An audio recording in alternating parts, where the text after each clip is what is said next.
जय श्री राधे। मैं ज्योतिषाचार्य पंडित परशुराम दीक्षित। मकर राशि 2023 कैसा रहेगा, इस पर विस्तार से आप लोगों को बताने जा रहा हूं।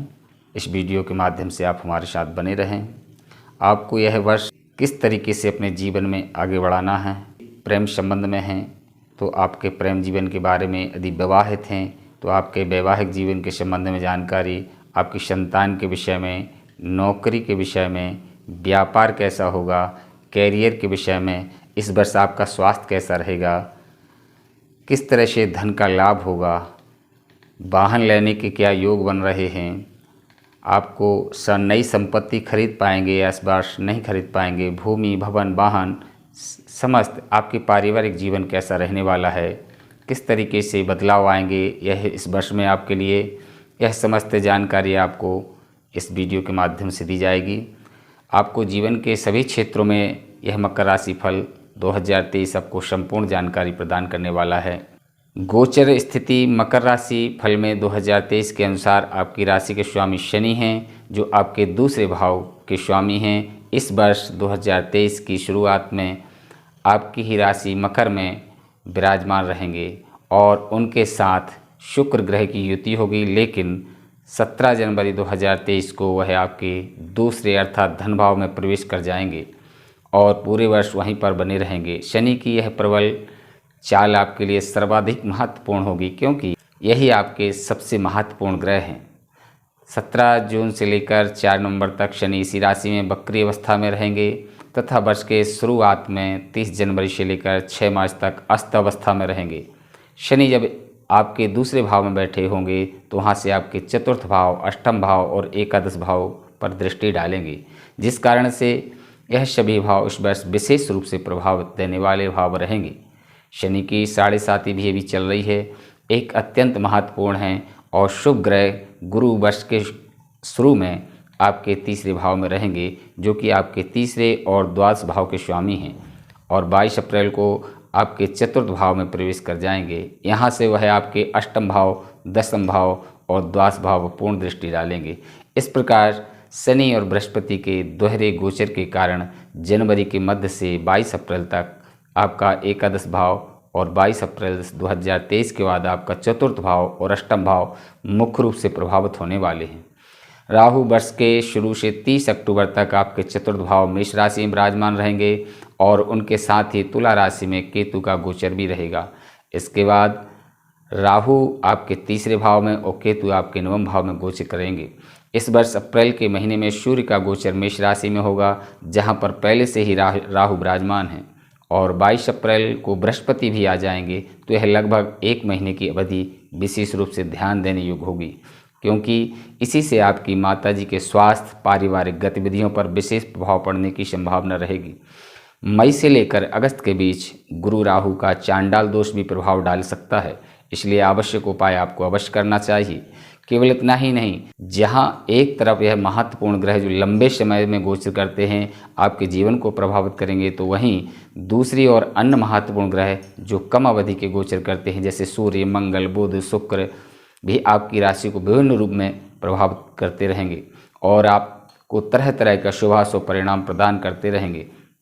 कैरियर की दृष्टि से मकर राशि वाले व्यक्तियों के लिए अपने कैरियर में बहुत ज़्यादा सावधानी और सतर्कता बरतनी होगी, क्योंकि आपके दसम भाव में केतु विराजमान रहेंगे। अगर आपको ऐसा लग रहा है कि काम में आपका मन नहीं लग रहा है या आपको अपनी मेहनत के हिसाब से फल नहीं प्राप्त हो रहा है, अगर आपके दिमाग में नौकरी छोड़ने का विचार आ रहा है, तो ऐसा बिल्कुल ना करें और अपनी तरफ से लगातार प्रयास करते रहें।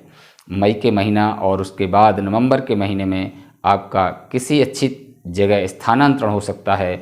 अप्रैल के महीने में नौकरी छूटने की स्थिति बन सकती है, लेकिन दूसरी नौकरी मिल जाएगी। आवेदन करते रहें, इस प्रकार उतार चढ़ाव आपके कैरियर में आएंगे। स्वास्थ्य की दृष्टि से मकर राशि वाले व्यक्तियों के लिए हृदय से संबंधित कोई समस्या परेशान कर सकती है। इसके अतिरिक्त वक्षस्थल, छाती, जकड़न, जलन, फेफड़ों का संक्रमण आदि से आपको बहुत सावधानी बरतने की आवश्यकता है। पूरे वर्ष परेशानी कर सकती है। वर्ष के अंतिम 2 महीने बहुत हद तक आपको स्वास्थ्य समस्याओं में कमी लेकर आएंगे। स्वास्थ्य का ध्यान रखना होगा। ऐसा नहीं किया आप पूरे वर्ष के बीमार रहेंगे, लेकिन इन सभी समस्याओं की संभावना बनी रहेगी जो हमने आपको बताए हैं, क्योंकि चतुर्थ भाव बहुत बुरी तरह से पीड़ित रहने वाला है। इन सभी समस्याओं से बचने के लिए मौसम के अनुसार अपना आचार विचार, खान पान, दैनिक दिनचर्या पर यदि आप ध्यान देंगे, योग अभ्यास करेंगे, तो इसी से आप तंदुरुस्त भी बने रहेंगे। शिक्षा की दृष्टि से मकर राशि वाले व्यक्तियों के लिए, विद्यार्थियों के लिए उत्तम शिक्षा प्राप्ति के योग हैं। वर्ष के शुरुआत में थोड़ी कमजोर अवश्य होगी, क्योंकि वक्री मंगल पंचम भाव में बैठकर पढ़ाई में बाधा उत्पन्न करेंगे और आपकी एकाग्रता में कमी आने का कारण आप पढ़ाई को समय नहीं दे पाएंगे, जिससे आपको मनचाहे परिणाम मिलने में परेशानी होगी। लेकिन फरवरी से अप्रैल के बीच और उसके बाद अगस्त से नवंबर के बीच का समय अति उत्तम रहने वाला है। दिसंबर के महीने में पढ़ाई में अच्छे परिणाम मिलने के योग बन रहे हैं। यदि आप किसी प्रतियोगिता परीक्षा में बैठ रहे हैं तो आपके लिए जनवरी, फरवरी, जून, अक्टूबर के महीने उत्तम सफलता के योग बना रहे हैं। इस वर्ष पढ़ाई के लिए विदेश जाने का सपना साकार हो सकता है, इसीलिए इस दिशा में निरंतर प्रयास करते रहें, आपको सफलता मिल सकती है। उच्च शिक्षा ग्रहण कर रहे विद्यार्थियों के लिए भी वर्ष बहुत कुछ प्रदान करने वाला है। नवंबर दिसंबर में कुछ परेशानियां होंगी, लेकिन उससे पूर्व का समय आपके लिए बहुत अच्छा रहेगा। विशेष रूप से जून और अक्टूबर के महीने आपको सबसे उत्तम सफलता देंगे।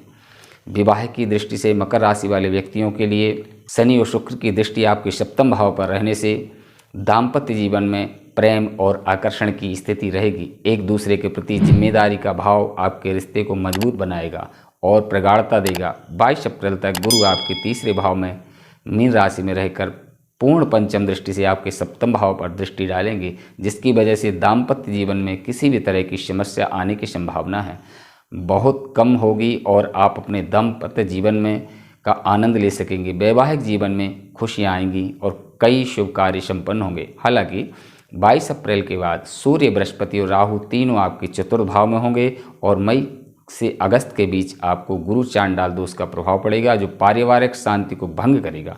उसका प्रभाव आपके दाम्पत्य जीवन पर भी पड़ेगा, जिसमें तनाव की स्थिति रहेगी। इस वर्ष आपको मई से जून के बीच विशेष रूप से सावधानी बरतनी चाहिए, क्योंकि 10 मई को मंगल आपके सप्तम भाव में प्रवेश करेंगे। इस दौरान आपके जीवन साथी से लड़ाई, झगड़े, कलह की स्थिति बन सकती है। उसके बाद जुलाई को सिंह राशि में मंगल का गोचर 18 अगस्त तक रहेगा। इस दौरान ससुराल पक्ष से भी आपके विवाद स्थिति बन सकती है। इस दौरान सावधानी बरतें। उसके बाद धीरे धीरे सुधार होगा। नवंबर और दिसंबर का महीना समस्याओं में कमी लेकर आएंगे और आप अपने दाम्पत्य जीवन में राहत महसूस करेंगे। संतान को लेकर कुछ समस्याएं होंगी। आपकी संतान कुछ गर्म मिजाज बनेगी और आज्ञा मानने से इनकार भी कर सकती है। ऐसे में उन्हें सफलता आपके लिए थोड़ा मुश्किल का रहेगा, लेकिन उसके बाद फरवरी से लेकर अप्रैल मई तक की स्थितियां अनुकूल रहेंगी। संतान से संबंधित क्षेत्रों में उन्नति करेगी। इस वर्ष आपकी संतान अपनी पढ़ाई, अपने काम को लेकर विदेश जाने में भी सफल हो सकते हैं, जिससे आपको खुशी मिलेगी। यह वर्ष उन्हें अच्छी उन्नति प्रदान करेगा। उनकी उपलब्धियों पर आपको भी गर्व महसूस होगा।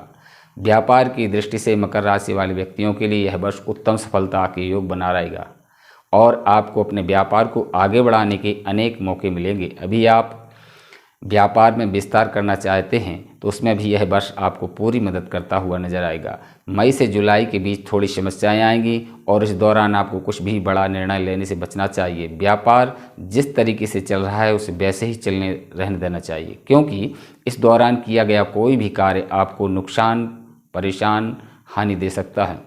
आपके सप्तम भाव प्रभाव के कारण बृहस्पति की भी सप्तम भाव पर दृष्टि होने के कारण व्यापार में उन्नति होगी। आप अपने व्यापार को नई दिशा में आगे बढ़ाएंगे। इसके बाद शनि का गोचर जनवरी में आपके भाव में होगा और अप्रैल में बृहस्पति का गोचर चतुर्थ भाव में होगा। इससे व्यापार में कुछ नए बदलाव आने के योग हैं। आप अपने व्यापार में कुछ और नई चीज़ें भी जोड़ सकते हैं, जो आपके आने वाले समय विशेषकर अक्टूबर से दिसंबर के मध्य अच्छी सफलता दिलाएंगे। मकर राशि वाले व्यक्तियों के लिए 12 महीने का संक्षिप्त फल। जनवरी का महीना आपके जीवन में महत्वपूर्ण बदलाव लेकर आएगा। ग्रहों का गोचर और मुख्य रूप से आपके प्रतिनिधि ग्रह शनिदेव का गोचर जीवन में अच्छे बदलाव लेकर आएगा। स्वास्थ्य में सुधार के योग बनेंगे। आमदनी बढ़ोतरी होगी। धन संचय होने की संभावना है। फरवरी के महीने में दोस्तों के साथ कहीं घूमने जाने की लंबी प्लानिंग कर सकते हैं। गाड़ी खरीदने का विचार बन सकते हैं। इसके अतिरिक्त अपने मित्रों के साथ प्रसन्न रहेंगे। भाई बहनों का साथ भी आपको प्राप्त होने वाला है। कार्य क्षेत्र में उन्नति होगी। मार्च का महीना, मार्च के महीने में पारिवारिक जीवन में कुछ खुशियां देखने को मिलेंगी। कुछ घरेलू खर्च करेंगे जो बहुत लंबे समय से आपके रुके हुए थे। घर वालों के ऊपर थोड़ा ध्यान देने की आवश्यकता है। माता जी की निकटता बढ़ेगी। यदि पहले से नहीं घर खरीदा है तो इस महीने आप खरीद सकते हैं। अप्रैल का महीना तनावपूर्ण रहेगा। घर परिवार में स्थिति अच्छी नहीं रहेगी। घर में क्लेश हो सकता है। माताजी पिताजी के स्वास्थ्य में भी उतार चढ़ाव देखने को मिल सकता है। यदि आप संयम नहीं बरतेंगे तो आपका स्वास्थ्य भी पूरी तरह पीड़ित हो सकता है और आप किसी बड़ी बीमारी के चपेट में आ सकते हैं, जैसे हृदय से संबंधित समस्या बन सकती है। मई के महीने में नौकरी में पदोन्नति मिलने की संभावना बनेगी। खर्चों में बढ़ोतरी होगी। विदेश यात्रा की संभावना बनेगी। पढ़ाई के लिए विदेश जाने का सपना पूरा होगा। जून के महीने में दाम्पत्य जीवन में प्रेम बढ़ने की संभावना रहेगी। जीवन साथी के साथ खरीदारी करने में व्यस्त रहेंगे। घर में कोई नया उत्सव आदि संपन्न होगा। व्यापार में उन्नति होगी। जुलाई के महीने में खर्चों में आशातीत बढ़ोतरी होगी। इस दौरान पढ़ाई में कमी आ सकती है। प्रेम संबंध में तनाव बढ़ेगा। अपने सुखों को प्राप्त करने में धन खर्च होगा। अगस्त और सितंबर का महीना सतर्कता से चलने के लिए है। इस दौरान आपको स्वास्थ्य समस्याएं होंगी। अधिक परेशान हो सकते हैं। स्वास्थ्य में गिरावट हो सकती है। यदि आप विवाहित हैं तो ससुराल पक्ष से अच्छे संबंधों का लाभ मिल सकता है। ससुराल के किसी उत्सव आदि में सम्मिलित होने का शुभ अवसर मिलेगा। अक्टूबर का महीना उत्तम सफलता लेकर आएगा। भाग्य साथ मिलेगा। कार्यों में आ रही रुकावटें दूर होंगी। नौकरी में स्थानांतरण के योग भी बन रहे हैं। नवंबर दिसंबर के महीने में उत्तम प्रगति प्रदान करेंगे। इस दौरान आप अपने कार्य क्षेत्र में अपने काम के कारण जाने जाएंगे। आपको अपने वरिष्ठ सहकर्मियों से प्रशंसा ही प्राप्त होगी। घर परिवार का माहौल शांतिपूर्ण रहेगा। पारिवारिक जीवन में खुशियाँ आएंगी। घर में शुभ कार्य होंगे। प्रेम संबंध में मजबूत होंगे। जीवन साथी से निकटता बढ़ेगी। व्यापार में सफलता के योग बनेंगे। कुछ आपको ज्योतिषी उपाय बता रहे हैं। जो परेशानी आपको हैं उससे मुक्ति मिलेगी। प्रत्येक शनिवार को शनि चालीसा का पाठ करें। शनि स्तोत्र का भी पाठ कर सकते हैं। शनिवार के दिन व्रत रख सकते हैं। अपनी राशि स्वामी शनिदेव की मंत्र का किसी वैदिक विद्वान के द्वारा शांति कराएं, जप कराएं। गौ माता को हरा चारा, थोड़ा सा गुड़ खिलाएं। चींटियों को आटा डालें और पीपल के यहाँ भी तिल के तेल अथवा सरसों के तेल का दीपक रखें। हनुमान जी के मंत्र, हनुमान जी को हनुमान चालीसा सुनाएं। इससे आपको मुक्ति मिलेगी। इसी के अतिरिक्त उत्तम गुणवत्ता वाला नीलम धारण कर सकते हैं। आपके लिए लाभदायक रहेगा। स्वास्थ्य उत्तम ना हो तो शनिवार के दिन उड़द की दाल की पकौड़ी सरसों के तेल में तलकर गरीबों को खिलाएं। यदि आपको यह वीडियो अच्छा लगा हो तो लाइक अवश्य करें और यदि हमारे चैनल पर आप नए हैं तो हमारे चैनल को सब्सक्राइब करें और हमारे साथ आप बने रहें। फिर मिलते हैं आपको अगले नए विषय के साथ। जब तक जय श्री राधे।